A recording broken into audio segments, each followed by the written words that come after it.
Hey, you guys, it's Dr. Kimberly Gartman here. It's time for 5 Minute Friday. I'm going to try to keep this one to 5 minutes, but we may go a little long because this one's really, really important.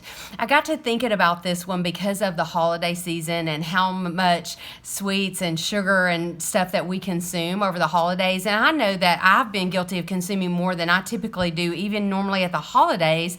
And I noticed over the last couple of days, I just haven't been feeling well. I've been sluggish and tired. My mood's been low and my body doesn't feel well. And I just got to thinking, is it the sugar? And so I got to doing some looking. And there are things that I already knew, but I wanted to make sure that my information was really, really good to present to you guys. Here we go. So what's the big deal with sugar? Does it really hurt us? Because, we've seen lots and lots of ads of, I drink it because I want to, I choose to, or high fructose corn syrup is just as good as sugar, it's just as healthy, and all that stuff. And it's hard to know what to believe. Is agave better? Is brown rice syrup better? Is honey better? So we're going to touch on some of those things, and then also touch on why we need to be very, very careful about added sugar. So y'all, that's the main issue, is not naturally occurring sugar.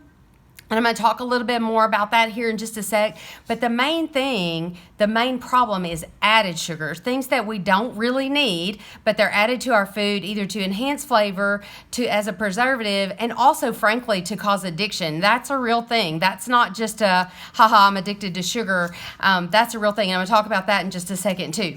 So where are the top sources of sugar in our diet, of added sugar? They're in sodas, which no brainer, right?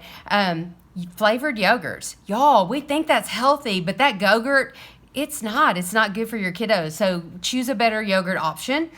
Cereals, cookies, cakes, obviously, candy, but also most processed foods. Y'all, even like meat, like processed meat has a lot of sugar in it as a preservative, so be super careful about that. And then also in other not obvious places, like your nut butters, like peanut butter, almond butter, so on and so forth, a lot of them have added sugar unless it says otherwise. Your pasta sauce, your ketchup. Y'all, there's more sugar in most ketchup than there is in a donut. That is ridiculous. Also in salsa, there's no need for it, but it's there. So be very careful about that added sugar. It ends up being way, way too much.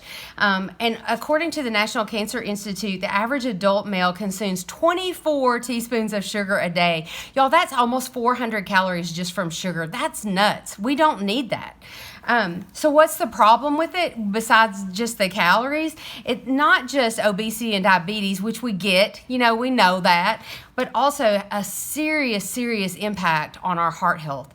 Y'all, they did a really, really good study that showed that people that 17 to 21% of their total calories were from sugar had a 38% increased risk of a fatal heart event.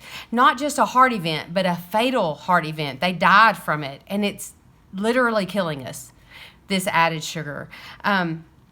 So what else does it cause? Fatty liver disease, chronic inflammation. You guys, our joints are inflamed, our brains are inflamed. Why do you think we have so much depression and anxiety other than the chaos in our world? It's the sugar, it's the inflammation. We have brain fog, we're sluggish and tired. Interestingly, glucose is the main energy source for the cells in our brain, but more is not better in this case. More sugar just means decreased brain function, more inflammation, more problems. All sugars are not created equal. So I'm going to talk to you just a little bit about that. So what about high fructose corn syrup? We had those ads saying that it's just as good as sugar, and then they went away. Well, it turns out it's not, because the high level of fructose is metabolized differently in our bodies, and it causes increased levels of triglycerides, increased fatty acids and fatty liver, increased insulin resistance, which can lead to diabetes and also weight gain, and increased uric acid, which is the driver for gout. So all that high fructose corn syrup can cause increased gout in us, and probably why we see more gout these days than we used to. Also, I looked up the agave because I used to promote agave nectar, but as it turns out, it has a higher glycemic index than raw cane sugar, as does brown rice syrup. So actually, sorry about that, not better for you. So if you're going to go for a sweetener, other than just something that naturally occurs like in a fruit or a vegetable, then go for your raw cane sugar in small amounts or honey. Here's the deal with honey. You can use less of it because it is sweeter per teaspoon, but it also has some antioxidant properties and some antibacterial properties, and also can reduce allergens if you go for raw honey.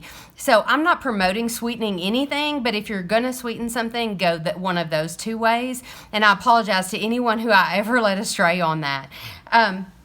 Y'all, sugar really is addictive. It has drug-like effects on the brain, and it produces an addiction. It really does. Our brain lights up in the same place with sugar as it does with a narcotic and other addictive foods. And that's why, even though we know it's bad for us, we still crave it and we still struggle with getting rid of it. It really is addictive. Here's the other thing. A lot of people say no carb, low carb, all that stuff. You shouldn't eat fruit. You should eat very few vegetables. That's just not accurate.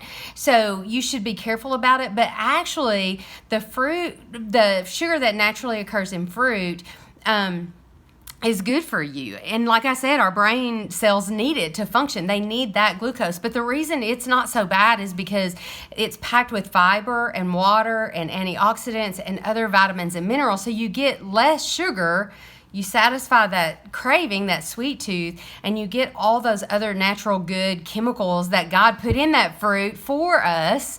And just as most things that occur naturally and grow out of the ground in general are so much better for us than things that we processed and created. Now, nobody get after me about that. I know there are some things that doesn't apply to and doesn't hold true to, but in general, that's the case, and we know that that's true. And actually, Mayo Clinic looked at it, and people who consume fruits and vegetables don't gain weight. In general, they tend to lose weight.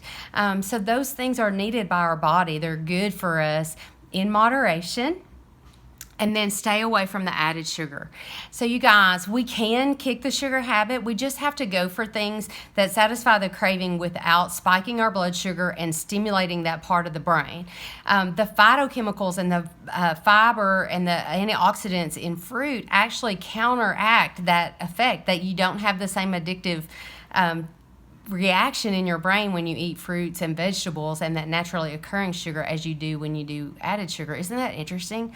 So you guys, I know we went long, and I'm sorry for that. I know this is called 5 Minute Fridays, but this is such an important topic. I just felt like we needed to do it justice. I welcome any comments you have, and as always, please let me know if there's a topic you want to